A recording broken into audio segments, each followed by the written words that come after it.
Selamat datang di Pojok Santai.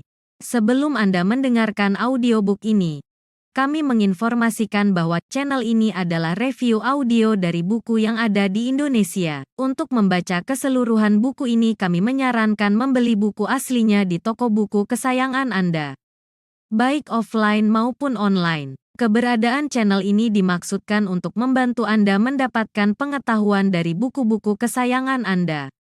Jangan lupa untuk subscribe, like, dan komen. Selamat datang di Pojok Santai, channel khusus yang membahas komik dan novel dengan cara asyik. Hampir saja Sekar tenggelam dalam laut kehinaan, hingga hadirnya dua tokoh di jagat persilatan menghentikannya. Siapakah dua tokoh itu? Yuk temukan jawabannya di video berikut ini.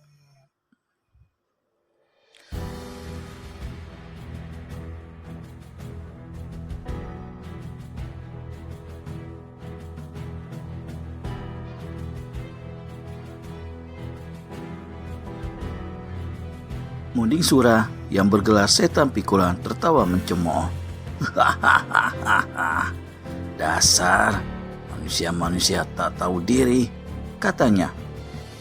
Kalian tahu, sewaktu aku datang ke sana, ada dua cicunguk yang sembunyi di atas genteng. Satu di antaranya gadis ini, yang lain seorang pemuda. Aku paksa mereka turun dan paksa agar memberi keterangan. Mereka menerangkan tengah mencari seorang kawan yang kalian seret ke tempat kalian. Mereka bermaksud membebaskannya. Aku pikir kalau manusia itu adalah musuhmu, maka pasti yang dua lainnya adalah kamratnya juga. Si gadis kutotok dan kawannya kutipu, kujebloskan dalam ruang batu karang di dasar gedung. Kalian dengar semua itu? Seharusnya kalian berterima kasih padaku dan bukan mengoceh tak karuan. Sekarang berlalu dari hadapanku. Sebelum kesabaranku habis, setan dara kedua menarik lengan baju kawannya. Keduanya sama-sama melangkah ke pintu. Tapi tiba-tiba Sekar berseru, "Setan dara, jangan kena ditipu oleh Pak Kepala Botak ini." Tentu saja, kedua setan dara itu sama hentikan langkah dan balikan badan. Apa yang diterangkannya semua adalah dusta. Hah?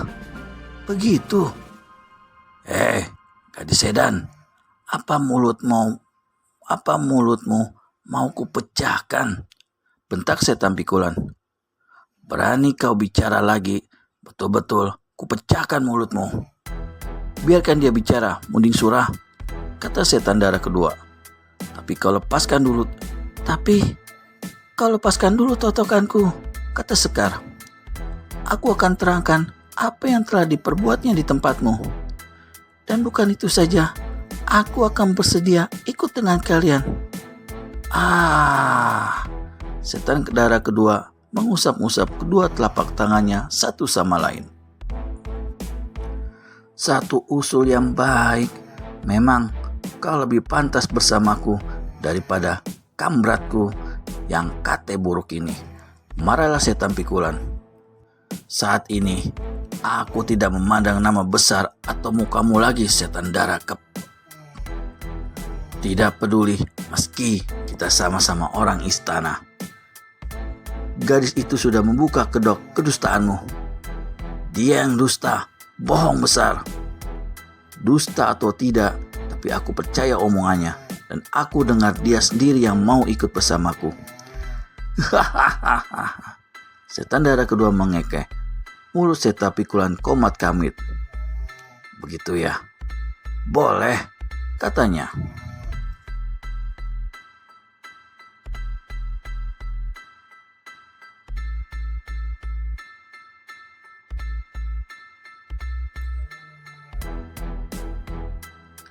Silakan bawa gadis itu, tapi begitu tanganmu menyentuh tubuhnya, kepalamu akan hancur lebih dulu. Setan dara kedua tertawa bergelak. Nama besar setan pikulan memang sudah lama kami dengar. Tapi hendak menantang 3 setan dara yang kesohor sama saja seperti biduk kecil yang hendak melawan gelombang sebesar gunung. Kini setan pikulan yang tertawa mengekeh. Orang sombong memang terlalu sering lupa diri.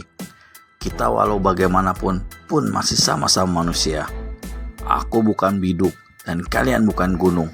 Bicara jangan ngaco. Agaknya jalan kekerasan tak bisa dihindarkan, setan pikulan, kata setan darah ketiga sambil usut-usut lengan jubahnya. Kukira demikian.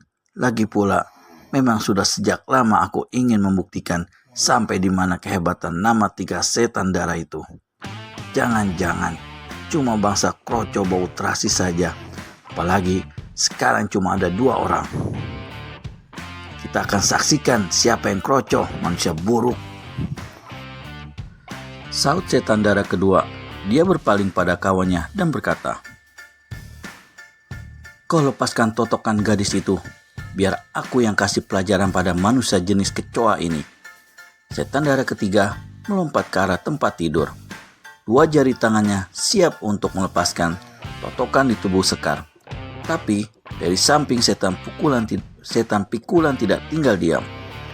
Tubuhnya yang kate melesat ke muka. Satu tendangan yang dahsyat dilancarkannya ke arah tangan setan darah ketiga. Tentu saja setan darah ketiga tidak mau ambil resiko hancur tangannya. Cepat-cepat dia tarik pulang tangannya, menggeser kaki dan kebutkan lengan jubahnya sebelah kiri. Selarik sinar merah menyambar ke arah selangkangan setan pikulan. Ini adalah satu serangan yang benar-benar mematikan. Tapi si kate kepala gundul bukan manusia kemarin sore. Dia membentak dan melompat ke atas. Dari atas, dia kirimkan 1 jotosan dan 1 tendangan. Setan darah ketiga merunduk, sementara sinar pukulannya tadi telah melanda dan menghancurkan tembok kamar.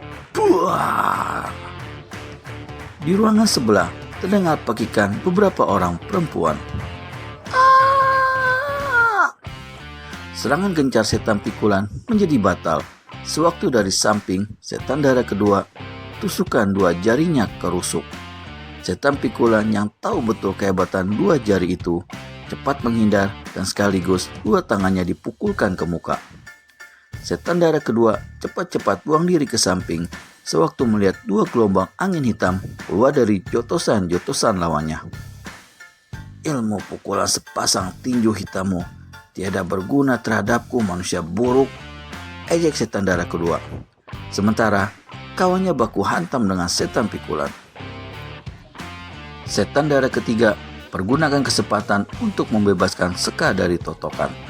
Namun kali yang kedua ini pun tidak berhasil, karena saat itu setan pikulan sudah menyambar senjatanya yang ampuh yang menyebabkan dia sampai dijuluki si setan pikulan dalam dunia persilatan.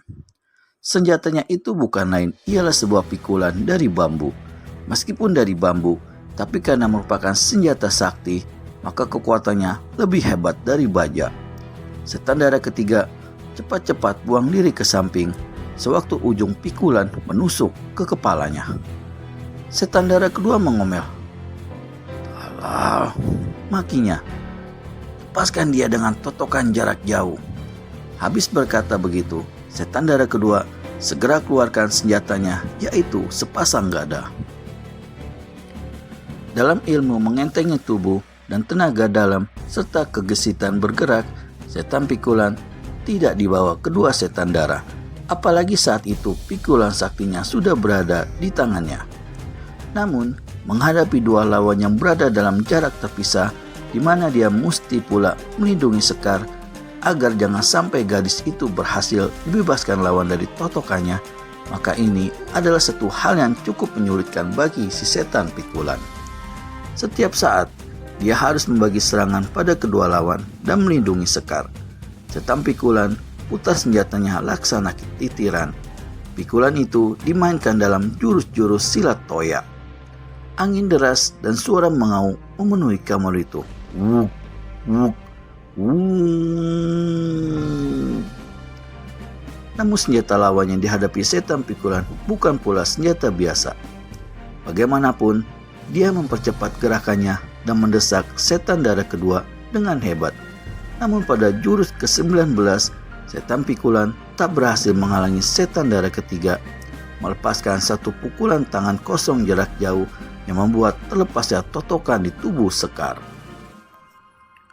Begitu bebas, secepat kilat gadis itu merapikan pakaiannya. "Saudari, kau menghindarlah ke sudut sana. Tunggu sampai kami membereskan monyet kontet ini," kata setan darah kedua.